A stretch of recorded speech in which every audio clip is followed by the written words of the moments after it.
All right, my last item here. This is what I believe is the only Abraham Lincoln PSA 10 Oh, wow. signature out there. And it's on an original appointment, appointing the Postmaster General, so like the guy that runs all the mail in the United States, about 4 years or 3 years before he was assassinated. And you can actually still see the red in the presidential stamp a little bit on the seal. It's better when you hold it up to light in person, but yeah, that's I probably seem like such an American to you with all these American history, No, but it's crazy. Like there's some of these items are so old as well, and you have them like graded and encapsulated. It's really cool to see.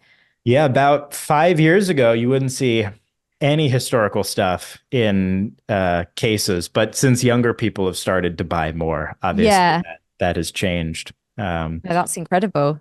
Yeah, I love that stuff. I Awesome. can't wait for, people in the year 2228, which is literally what the equivalent is of how old these are.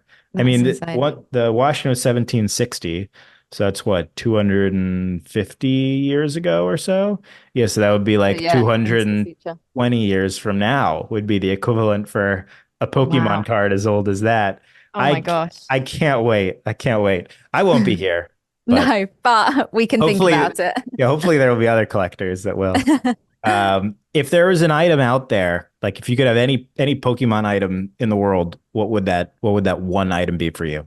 There is a card. It's called the Snap Chansey. So there's the Pokemon game, Pokemon Snap. And back in the day, there was a contest where people could send in their favorite like stills from the game. So like you snap a picture in the game, basically. And the Snap cards, there was only a very limited number of them given out to the winners.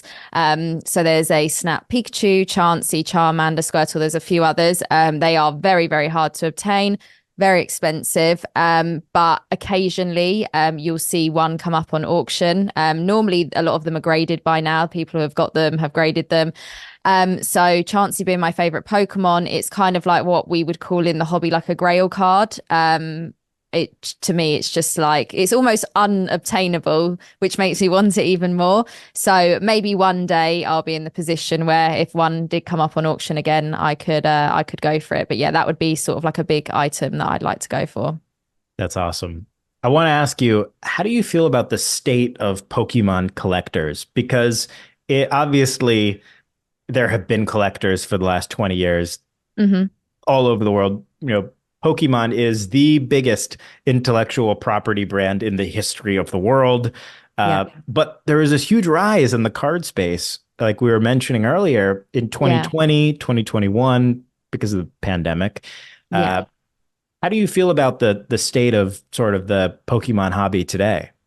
I mean, so since the pandemic and the blow up, a lot of people came into it then and they stuck around for a bit, made their money and then they left. But there is still a lot of people that are still in it today. I actually own a TCG store myself. I just opened up a store here in the UK. And to Congratulations. me, thank you. To me, I mean, there's all ages that come in. So we have like the kids, so like the, kids 5, 6, 7, 8 years old, and then the people my age, like I'm 30. So lots of collectors my age. To me, it's still thriving. The community is still as busy as ever, as crazy as ever. We're seeing crazy things happen on auctions with, certain cards selling. Don't get me wrong, things have, changed a lot since the pandemic and the blow up. There are things that aren't worth anywhere near as much as they were back then. There are some things that have held and, they continue to sort of creep up as they get older as well. But as like a hobby and a community as a whole, I still think it's great. I mean, I love it. I do it full time. I make videos and I have the shop and